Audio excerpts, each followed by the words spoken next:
Hello and welcome to the Dacia2 Explorers YouTube channel. My name's Adam and I'm one of the Dacia2 Explorers. In these videos you'll see myself and other explorers driving green lanes, commonly known as the hobby of green laning.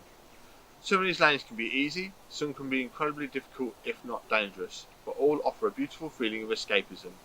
If you have any doubt about the green lane you're driving, get out and walk the lane first, making a mental note of places to turn around if needed and thinking about strategies to overcome difficult sections, because reversing after a failed attempt to get along the lane can be incredibly difficult and very risky.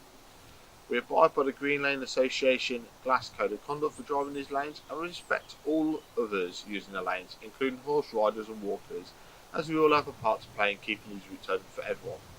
If you're thinking of green laning yourself, please consider joining the Green Lane Association to help fight to keep these lanes open and to help you understand more about this hobby. They also have a Trailwise 2 website which will significantly aid in your planning.